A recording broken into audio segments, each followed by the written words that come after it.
Hello, everyone, and good evening. I am joined by Sam here. We are talking a little bit about his experience well, first off, how are you doing, Sam? I'm doing really well. How about yourself, Sean? I'm doing all right. I'm hanging in there. It's New Year. Yep. I'm excited. And you went, all right. So first off, as you can tell by our background, we're in a traveling studio right now because we're getting our studio built this year up. So you'll see different backdrops and everything like that this entire year until we get the studio done. So that's the first housekeeping. Mm-hmm. The second thing is, so Samuel went to the Grand Narrative Games Workshop in New Mexico, right? In New Mexico, yeah. And I did so because of an event that I participated at here at Guardtower East. That's right. What event did you participate in? So I participated in the Kill Team tournament that took place here early October. Loved the community for Kill Team, especially here at East. We've been able to grow it really organically. And there was a nice tournament. Myself, I was in it. Jolly was in it. A couple other local guys were in it. And as part of the tournament, you have to sign up through one of Games Workshop's official Google Forms because you guys are an official partner store.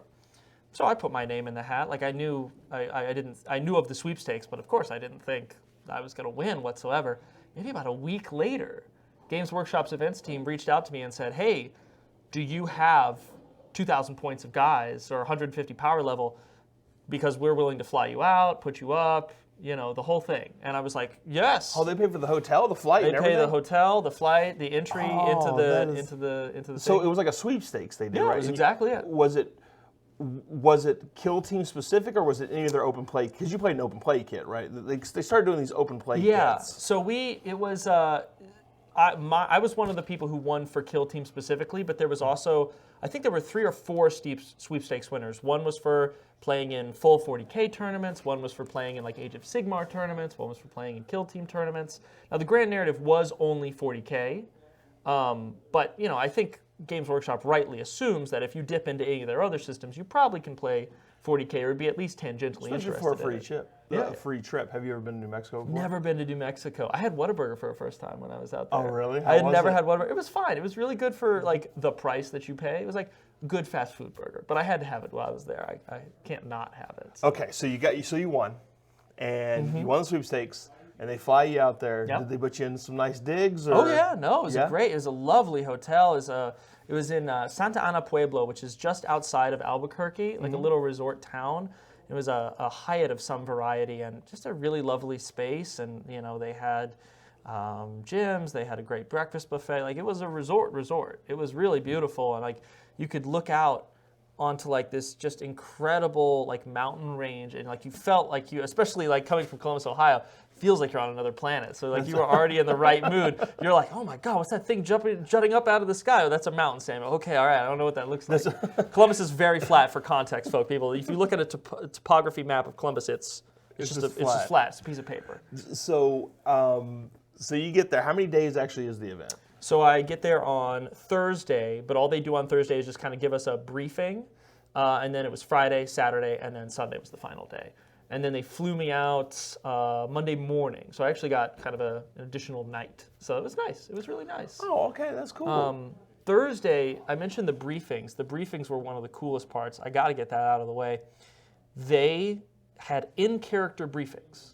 Each faction, whether you were playing a Xenos army, an Imperium army, or a Chaos army, they each had a faction commander who was a Games Workshop employee, and they were in full cosplay and makeup, and they came out and they gave these in-character briefings every single day at the beginning and end of every day. And they'd just be wandering around as you were playing your games, and they'd ask you for status updates, and they'd assign you to different war zones, and it was amazing. It was so crazy. So you took, hold on, I'm going to guess here, Imperial. I took my Imperial Fists. I love my Fists. Imperial. I should have brought some, but my yellow boys Okay. have now been across the country. So they brief you during the day, and then they place you in war zones. How many games a day do you have to play? So you play 2 games a day, which at the first power level, because they did have you do 50 power level to start. Okay. So you start at roughly 1,000 points on Friday.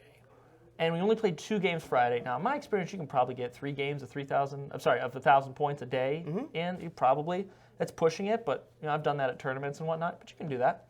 But they kind of created a relaxed pace, which turned out to be the exact right decision, because there were a bunch of people who had showed up for this narrative event, bells and whistles, fully painted armies, beautiful, gorgeous models, and they go, oh yeah, I haven't played in 3 editions. Because they were like really excited for this event. Like some of them were locals to Albuquerque, and they were just like, well, we never get anything cool, so I've got to, show up for this. So the slower pace too is because I played in Nova at their narrative event, and that was 2 a day. Yeah. And it was really cool because you can travel. Like you can still see some sights, right? Because you'd never been to New Mexico. Did you get out of the hotel before? I didn't. Out of the hotel for a minute? Or? I didn't have a chance to get out of the hotel, but that's because everything.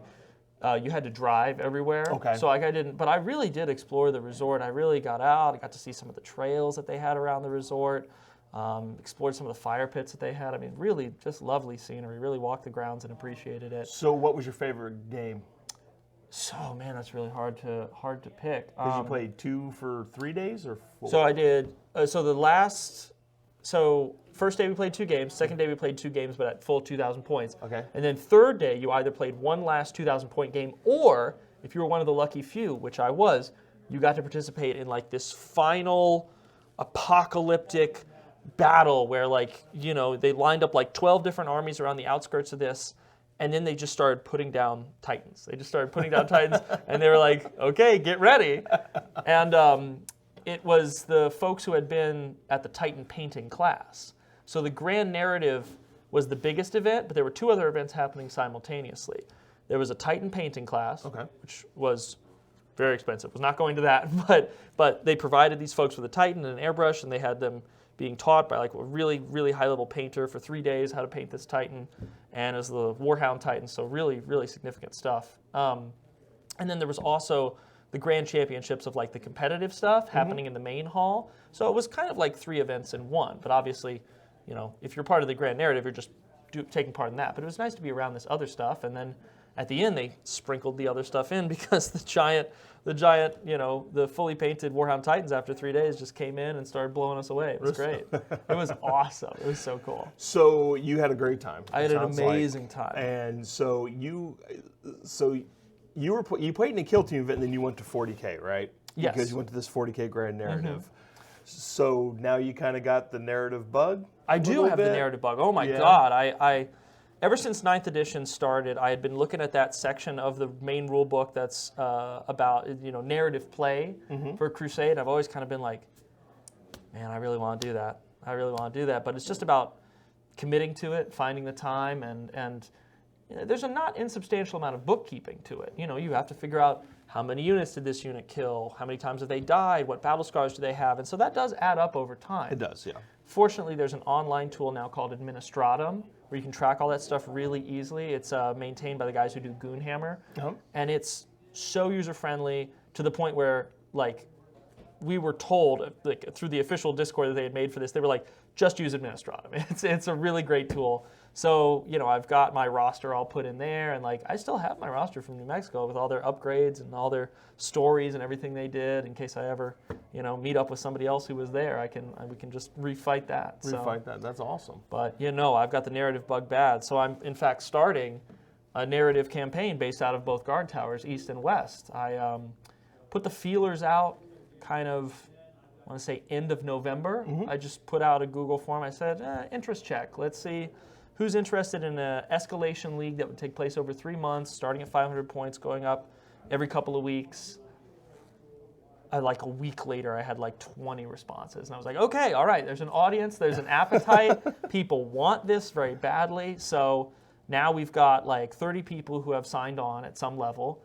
Some folks have already told me I won't be able to escalate as quickly, and that's totally cool. I just want people to play games, enjoy the guard tower. I obviously I'm biased because I'm on the YouTube channel, but I've been living in Columbus now for 6 years, and I adore the guard tower. It's my home away from home. I've joked with Tony multiple times that he should start charging me rent here at East. Rent because you've been here so often? Yeah, no. What's cool about the Crusade rules, too, as you said, is you can go at your own level. Oh, yeah. Right? you know, if say I played, I could only play 4 games or whatever, but you could play 10, you know, over the course, whatever. Well, we did cap it at 2 games a week so that nobody like runs away with upgrades because that would be very dangerous. Okay. So I thought the Crusade rules like you play down to me.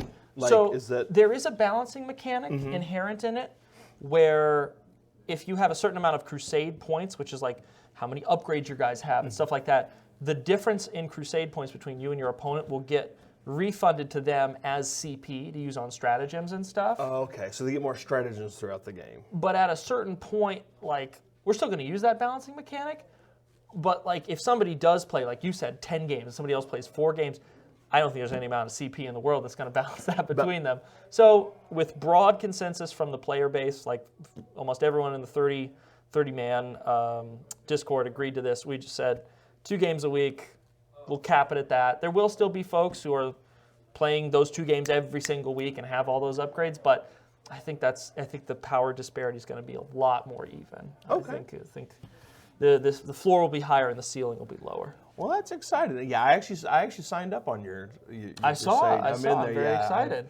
Because like I said, I've played 9th edition a couple times and kind of got, because I'm more of a narrative guy anyway. I like playing narrative things, and we did a Path to Glory Age of Sigmar event, and that was a I heard that blast was great. as well. I heard that was great. And so I was like, you know what, I'm going to get it, but I'm in so many games right now. Yeah. Like we're starting a Frostgrave thing. Yeah. I think there's Carnivale. I don't know if you've heard of this game called Carnivale. I've heard of it, haven't played it My yet. group's trying to get in it, but yeah, I'm really excited about it. But so Sam, I appreciate you coming on and talking a little bit about your experience. I'm really excited for the league that you run, and maybe we'll do some. I don't know. We'll do some after the league's over. We'll sit down and talk about. I'd love to do a how you video feel like about Crusade, if you've got the time. I'd love to do like a halfway check-in and then like an in check-in. And just to see like if you know how Crusade ran, if there's something you would change about the rule. Yeah. You know, stuff At the like end, that. you can see like the bags under my eyes. Like you're just trying to wrangle. I'll have 30 taken players. up smoking, you know, like. Trying to